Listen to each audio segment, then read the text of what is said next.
그릇 교만하게 행하는 자를 그가 뭐 하신다고요? 낮추신다고 하셨죠.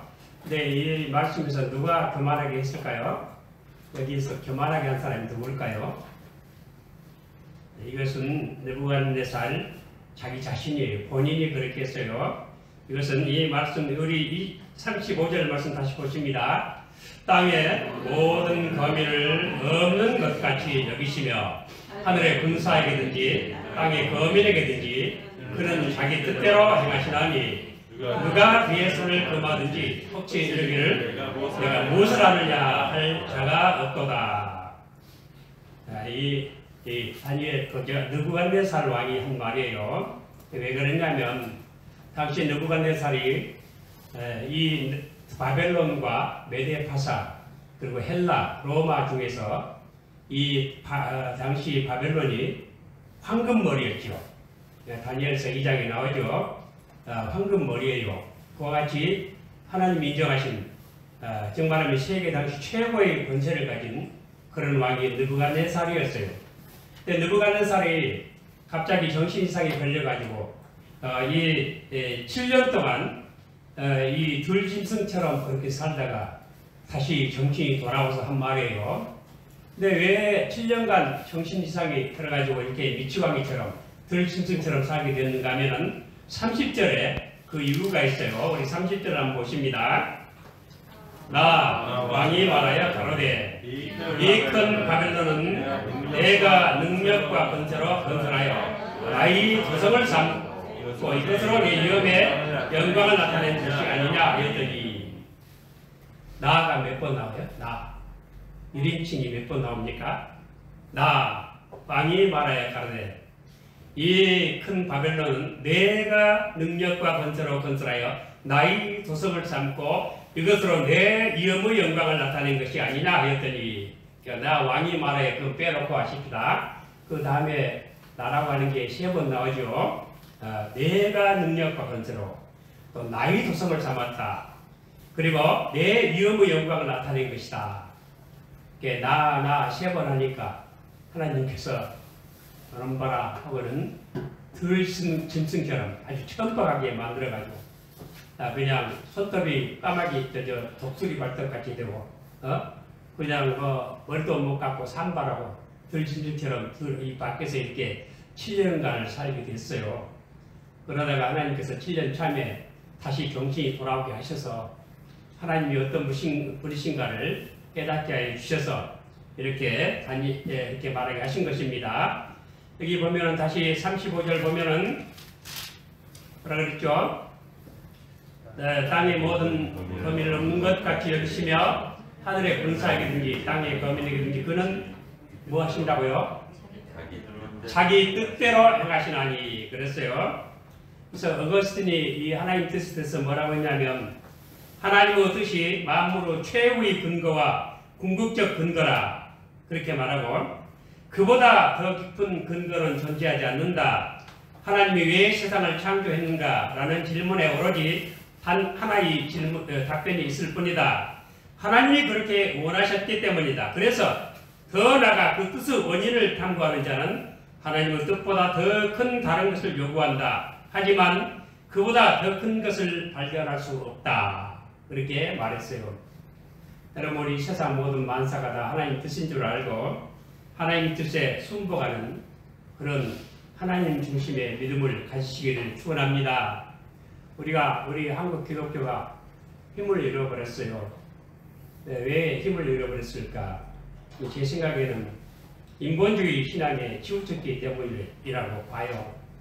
복음이 삼박자 축복이라고요. 영혼이 잘된 같이 범사가 잘되고 강건하게 원한다. 삼박자 축복이라고요. 순전히 인간 중심으로 되어 있지요. 이게 인본주의 신앙이에요. 복음은 삼박자가 아니고 만박자예요. 응? 가득할 만자. 충만하다는. 우리 복음은 만박자 축복인데 삼박자 축복으로 유축시키고 오직 사람에게만 집중을 시켰어요. 그래서 우리 한국 기독교가 힘을 잃어버렸어요. 힘이 빠져버렸어요. 옛날 콘스탄틴 대제가 밀라노 칙령을 발표해서 기독교의 자유를 부여할 때 그때 기독교인 인구 수가 얼마냐면 전체 0.9%에 불과했다고. 이 0.9%의 기독교인이 강력한 경건의 이 위력을 발휘했어요. 그것은 하나님 중심 사상이었어요. 그래서 이 로마 같은 강력한 그 철과 같은 그 나라가 이 기독교에 복종을 하게 되고 복음에 복종을 하고 그래서 기독교를 결국 국교로 이렇게 선포하는 지경에까지 이르게 됐습니다. 그렇지만 우리가 하나님이 믿는 진리를 잘 모르고 잘 못 이해를 하게 되면 또 이것이 변질이 돼요. 그래서 당시 중세에 이상한 현상이 벌어졌어요. 그게 뭐냐면 종교적인 문제는 정부가 처결을 하고 정부가 해야 될 전쟁은 기독교가 수행을 하게 됐어요. 그래서 정부가 이 기독교가 전쟁을 무슨 전쟁을 했죠? 중세에? 그게 바로 십자군이에요. 이 중세 시대의 세 가지 문제, 십자군, 그리고 수도원 제도, 그리고 스칼라주의라 그래요. 그리고 정부에서는 뭘 하냐면 이단을 처벌하는 거예요. 이단을 척결하는 게 정부 일이에요. 뭐 칼빈이 누구를 죽였다 어쩌다 그러지만은 다 그게 아니고 정부에서 한 거예요. 왜 정부에서 이단을 처리했냐면 이단 때문에 자꾸 국론이 분열된다 이거. 그래서 이단을 이렇게 그 국법으로 처리를 했어요. 이런 이상한 일이 또한 벌어져요. 그래서 우리가 이 하나님의 성경 진리를 잘 이해를 못하면 아무리 종교 뭐라고 해도 자꾸 변질이 되고 이상한 일이 벌어지게 돼 있어요. 오늘날 우리가 그것을 걱정할 때가 된 것 같습니다. 우리 철저하게 하나님 중심 신앙으로 이렇게 무장하는 우리 모두 되시기를 축원합니다. 우리가 지금 하나님의 절대 주권에 대해서 참고를 하고 있는데 하나님은 이 절대 주권에 대해서 여러 가지 성경을 증거하고 있지만 그 중에 몇 가지만 말씀드리고 마치려고 합니다. 첫째, 하나님은 자신이 기뻐하는 모든 것을 행하시는 분이시다 하는 점입니다. 시편 115편 3절에 오직 우리 하나님은 하늘에 계셔서 원하시는 모든 것을 행하셨나이다. 하나님이 원하시는 그대로 행하는 것입니다. 그리고 에베소 1장 5절에 그 기쁘신 뜻대로 우리를 예정하사 예수 그리스도로 말미암아 자기의 아들들이 되게 하셨으니 하나님의 기쁘신 뜻, 이게 아주 중요합니다. 하나님의 기쁘신 뜻대로 되는 거죠. 그래 우리가 하나님 뜻대로, 제가 지난주에 말씀드렸습니까? 하나님의 뜻은 우리가 지켜야 할 유일한 법칙이요 세상에 있는 모든 도리 중에서 으뜸이 되는 도리라고 말씀드렸는데 이 하나님 뜻은 변덕스러운 뜻이 아니고, 이 기쁘신 뜻이라고 하는 것은 변덕스러운 뜻이 아니고 하나님 자기 자신, 자기 존재, 자기 본질과 딱 맞는 뜻이에요. 그래서 변하지는 않아요. 오늘은 공정하게 한다고 해놓고 사실은 불공정하게 하고, 오늘은 상식대로 한다고 말하지만 사실은 아주 몰상식하게 하고, 근데 그것도 내 뜻이다. 그런 것이 하나님 뜻이 아니에요. 그래서 하나님 뜻은 공의에 입각한, 언제나 하나님 본질과 딱 맞는, 하나님은 자기 본질과 그 본성이 다르질 않아요. 지금 우리가 하나님의 본성에 대해서 참고를 하고 있죠. 하나님 속성, 본성이에요. 하나님의 본질과 속성은 다르질 않아요. 똑같아요. 여러분, 하나님 본질과 속성이 같다는 뜻이 무슨 말씀인지 아세요? 하나님은 사랑하신다 그러면 속성이고요. 하나님은 사랑이시다 그러면 본질이에요. 자, 하나님은 사랑하실 뿐 아니라 뭐지요? 사랑 자체지요. 사랑 자체는 본질이고 사랑하신다 그러면 속성이에요. 그럼 하나님은 진실하시다 뿐일 뿐 아니라 하나님은 진리시에요. 하나님은 의로우시다 뿐만 아니라 하나님은 의 자체이세요. 하나님은 지혜로우시다 뿐만 아니라 하나님 지혜 자체예요. 본질과 본성이 똑같아요. 그래서 하나님 기쁘신 뜻은 하나님의 공의에, 하나님의 본성에, 하나님의 본질에 딱 맞는 그런 뜻이기 때문에 변덕스러운 뜻이 아니에요. 그래서 우리 삶의 유일한 규칙이고 또 세상에 있는 모든 도리 중에서 으뜸이 되는 도리인 것을 확실히 믿으시기를 바랍니다. 자, 이 하나님은 자기 뜻대로 무엇인지 행하십니다. 우리 이것을 인정을 하시고 주의 뜻대로 행하시옵소서. 늘 그런 믿음으로 사시기 바랍니다. 두 번째로 하나님은 자기 행위에 대해서 그 누구에게도 설명을 할 필요가 없습니다. 욥기 33장 13절에 하나님은 모든 행하시는 것을 스스로 진술치 아니하시나니 내가 하나님과 변정함은 어찌미뇨. 라고 말하고 있습니다. 욥기 33장에 엘리후가 욥을 책망을 하죠. 나는 의로운데 하나님이 나를 왜 이렇게 하시는고 하고 욥이 말하죠. 자, 이 하나님은 왜 의로운데 널 그렇게 하시는가? 그렇게 못 살게 보시는가? 응? 왜 집 다 망해버리고 아들 10명 다 죽어버리고 마누라도 그렇게 그러니까 하나님 원망하고 죽으라고 그렇게 하고 친구들이 속상하게 하고 병이 걸려가지고 그냥 피부가 그 코끼리 피부같이 돼가지고 거름이 질질 나고 막 낮에는 가렵고 또 밤에는 뼈가 쑤시고 말할 수 없는 고통을 당했죠. 근데 하나님이 그렇게 한 것에 대해서 변명할 필요가 없고 설명할 필요가 없고 설득시킬 필요가 없어요. 하나님. 그렇게 하시면 그걸로 끝나는 거예요. 그래서 이것은 우리가 하나님이 그렇게 하신다. 모든 것을 우리가 이렇게 할 때 마음의 평강이 오게 될 줄로 믿으시길 바랍니다. 여러분들 우리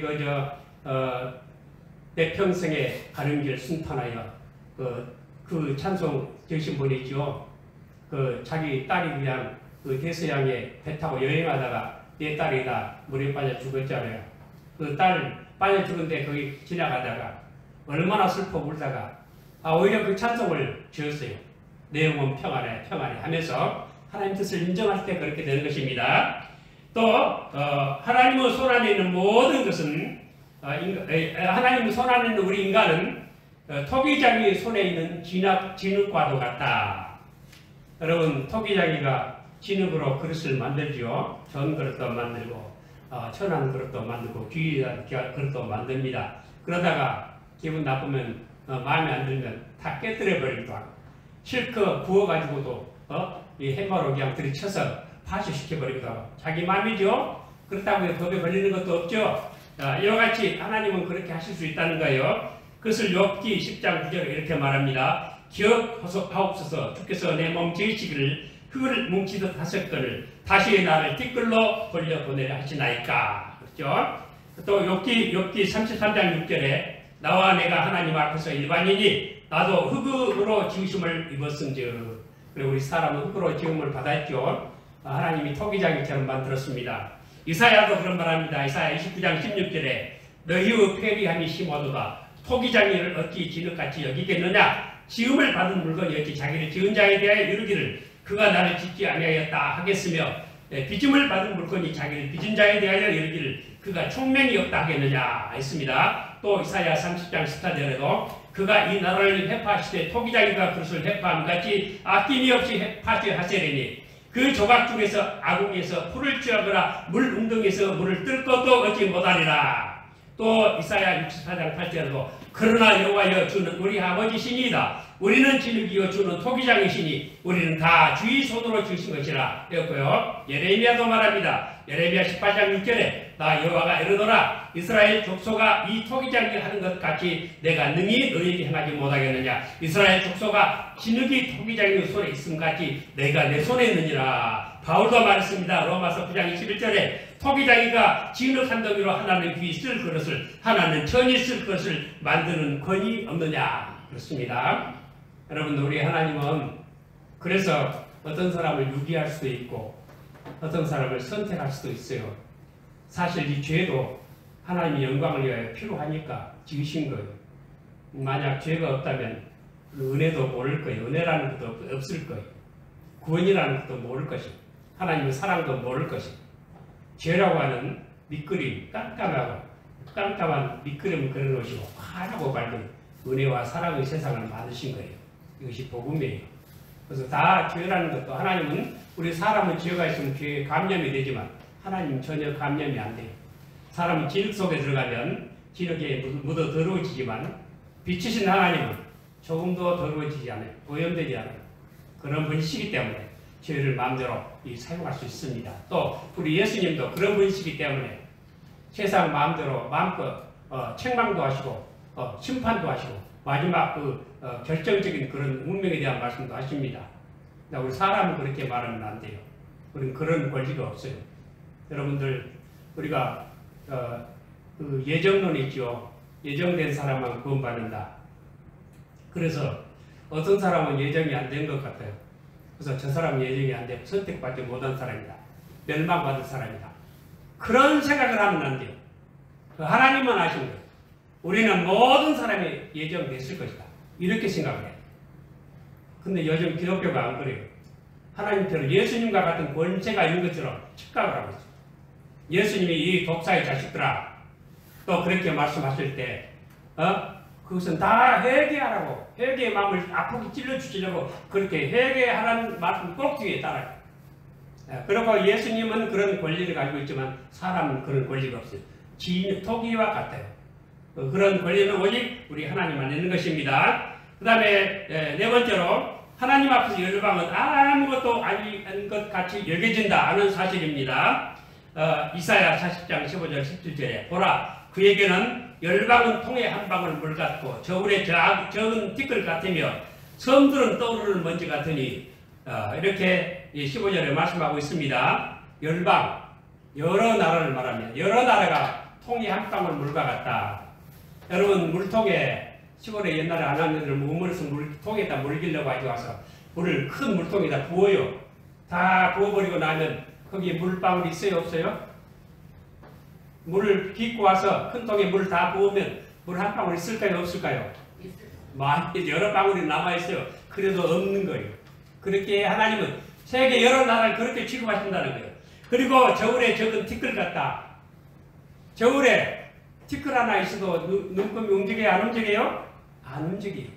하나님은 그렇게 그런 권세를 가지고 세상을 보고 계신다는 거예요. 그리고 모든 섬들이 떠오르는 먼지 하나 같다. 이렇게 취급하시는 전지전능하신 주권 하나님이십니다. 그렇기 때문에 우리 인간은 하나님 앞에서 자기를 높이는 일은 어리석은 일이다. 그 다음에 다섯 번째입니다. 인간이 하나님 앞에서 자기를 높이는 일은 어리석은 일이다. 이사야 10장 15절에 도끼가 어찌 찍는 자에게 스스로 자랑하겠으며 톱이 어찌 키우는 자에게 스스로 큰 채 하겠느냐. 이는 막대기가 자기를 드는 자를 움직이려 하며 몽둥이가 나무 안에 있는 사람을 들려 함과 일반이로다 했습니다. 이 말씀 무슨 뜻이냐 하면 아수르로 하나님께서 이스라엘 백성이 범죄했기 때문에 아수르를 시켜서 이스라엘 멸망시켰어요. 그래서 이스라엘을 멸망시킬 때 그야말로 이 새 보금자리에서 새를 잡듯이 알을 꺼내가듯이 모든 재물을 다 그렇게 뺏어갔어요.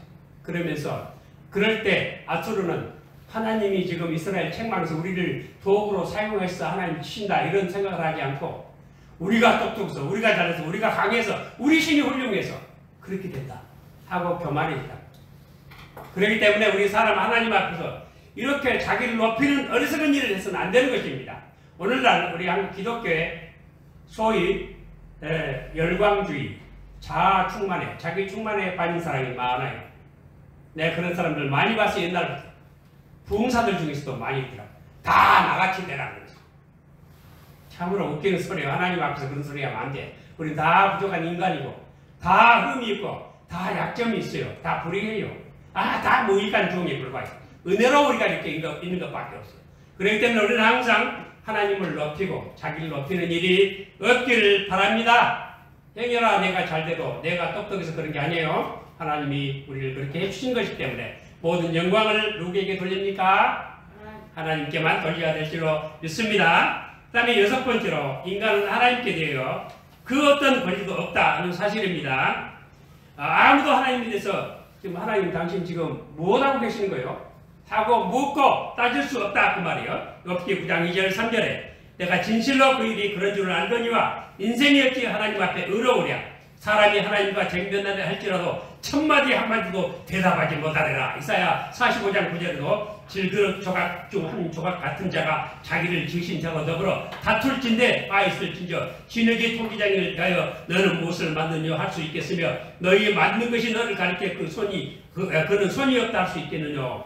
여러분 우리가 하나님 앞에 대해서 따질 어떤 권리도 없어요. 하나님 우리에게 어떤 처벌을 내리시면 그것이 하나님 뜻이다 하고 이것을 단념하고 하나님께 영광을 돌리세요.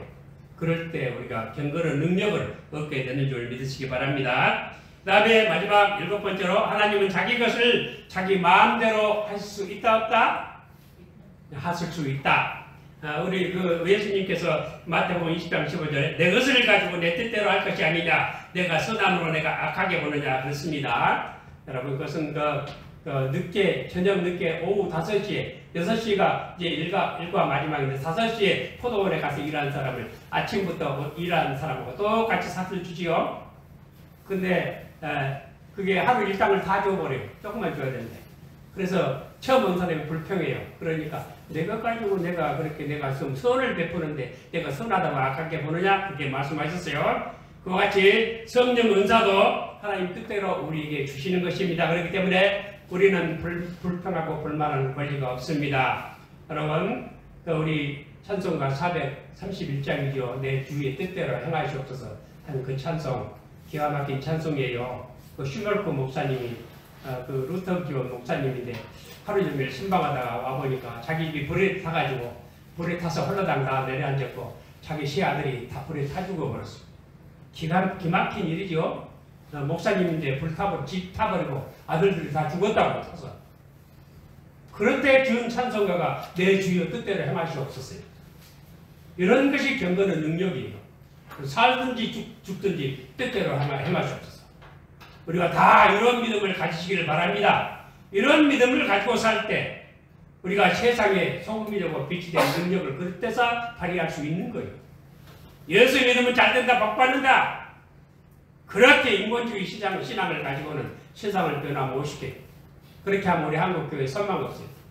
하나님을 높이지 않고 하나님 두려워하지 않고 하나님을 죽인다 그러면서 하늘을 하여서 주먹쥐고 소리소리나 질러가지고 우리 기독교 미래가 없습니다. 하나님 두려운 줄 알고 다 겸손하고 겸비한 마음 하나님 뜻을 받들어서 하나님께 순종하며 사는 우리 모두 되시기를 오늘 주님 이름으로 축원을 드립니다. 오늘도 우리를 부르신 아버지 하나님 참으로 감사합니다. 우리가 세상에 태어나는 것, 오늘 우리에게 코로나가 청거하는 이 시대를 맞이하는 것, 우리가 이렇게 아버지 하나님 앞에 예배하는 모습들, 아버지 하나님의 뜻에 저같은 뜻대로 된 것인 줄로 믿습니다. 우리가 이렇게 살면서 행여라도 우리가 인본주의 세상에 지금 세속화되어서 인간적인 생각으로 복음을 생각지 말고 모든 것이 하나님께로부터 와서 하나님께로 말미암고 하나님께로 돌아간다는 사실을 확신하면서 철저하게 하나님 중심으로 믿음을 갖게 하여 주시옵소서. 살든지 죽든지 주의 뜻이 내게 이루어지이다 하면서 살아가는 저희들 되도록 참된 믿음 갖게 하여 주시옵소서. 아버지께서 우리 삶을 통해서 오직 홀로 영광받아 주시옵소서. 주 예수 그리스도 이름으로 간절히 기도드리옵나이다. 아멘.